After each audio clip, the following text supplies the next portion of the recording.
Magandang araw mga kababayan, welcome back sa AJ Commentaries. Pag-usapan natin yung naging palusot ng defense team ni VP Sara Duterte doon sa binibintang sa kanya na threat. Alam naman po natin yung video na kumalat na, napanood natin lahat mga kababayan, at yan naman kumbaga parang isang taon na nagsisirculate sa social media mga kababayan, o mahigit isang taon na pala no, napanood natin, narinig natin yung mga sinabi ni VP Sara Duterte. At ngayon, pag-usapan natin yung naging palusot ng defense team. Himayin natin mga kababayan, ano ba yung bigat ng sinabi nila, kasi kung pagtitimbangin natin yung nangyari sa unang tatlong araw ng impeachment trial, yung unang araw pinatunayan at pinakita ng prosecution yung bigat at yung nagawang pagbabanta ni BP Sara doon sa pamilya o doon sa mag-asawang Presidente Bongbong Marcos at First Lady Lisa Marcos, at ganoon din sa dating House Speaker Martin Romualdez.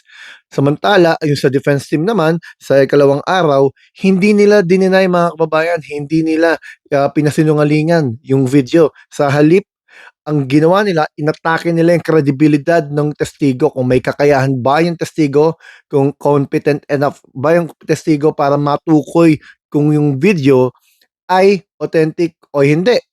Actually, hindi na nga nila tinanong kung authentic o hindi. Ang inaano lang nila is kung may kakayahan ba ang testigo makaalam kung ang kanyang tinitignan ng mga ebidensya ay karapat-dapat para sa korte. Yun po kasi 30 times na daw po itong humarap sa korte mga kababayan no? So ngayon, ang isa sa naging palusot ng grupo ni BP Sara, yung mga nasabi daw niya. Tandaan po natin yung bandang dulo na yung isang abogado nila ay ito ang sinabi mga kababayan. Yun daw yung mga nasabi niya ni BP Sara is unconventional but justifiable. O ibig sabihin niya, so hindi man pangkaraniwan yung nasabi, talagang nakapagbigay ng salita na narinig natin. Hindi nga nila dinanay mga kababayan Pero ito daw ay justifiable. Yun ang palusot nila. Dahil daw doon sa mga nangyayari nung mga panahon na yon, panggigipit sa pamilya Duterte, di ba may banta sa buhay ng pamilya Duterte, yung tinatawag nilang Oplan Romanov. Hanggang ngayon mga kababayan, wala pa namang katibayan yun at ibang issue yun. Ang punto lang natin mga kababayan, meron bang justification ng threat? Yun ang unang tanong natin mga kababayan Kasi sa pananaw natin, threat is a threat. Hindi naman sinasabi katulad nung sabi nila conditional.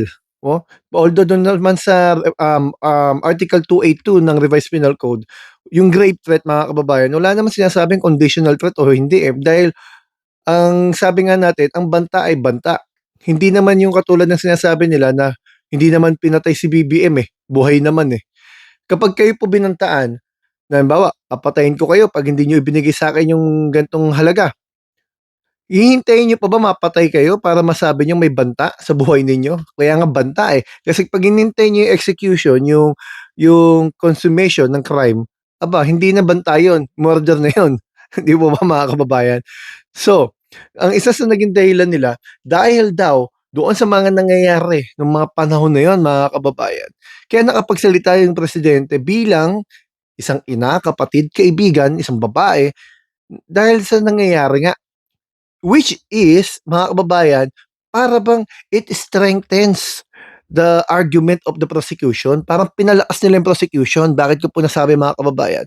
Kasi po, ang lalabas na tanong dyan, is she really fit to hold public office?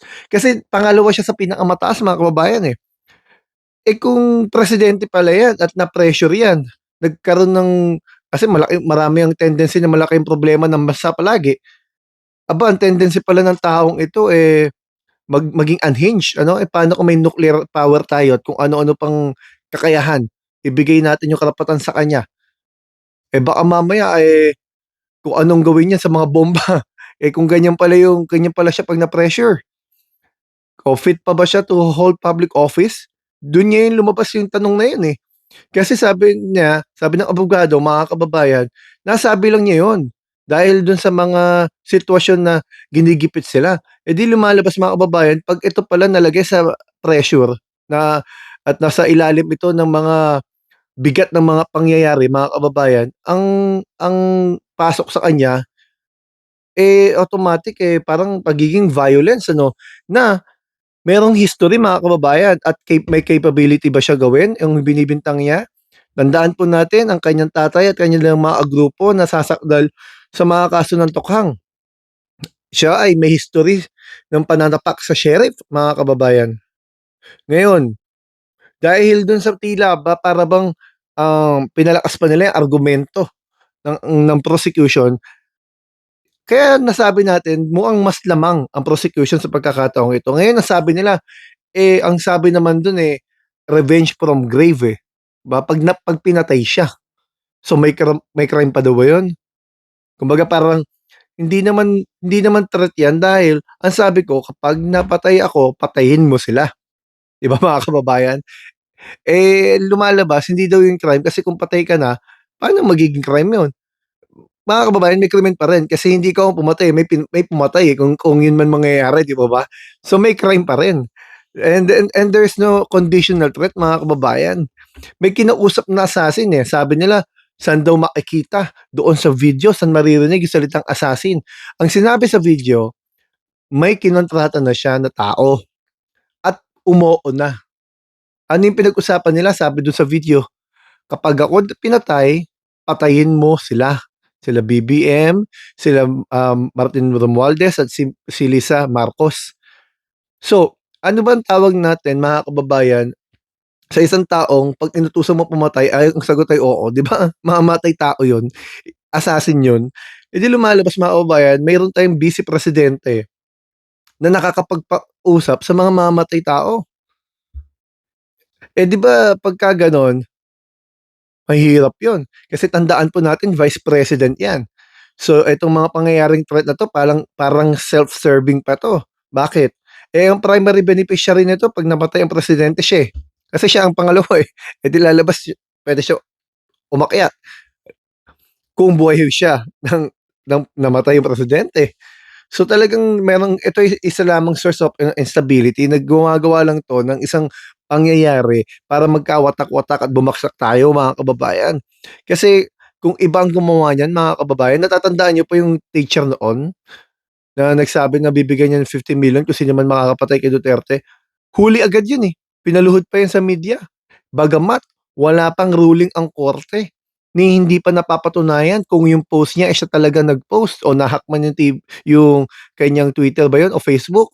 Wala pa mga kababayan, pero pinaluhod, pinagsorry at pinusasan, kinulong.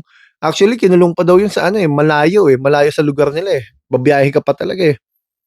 Kaya nakikita natin yung double standard ano, at yan ang dapat bantayan natin, yung double standard mga kababayan.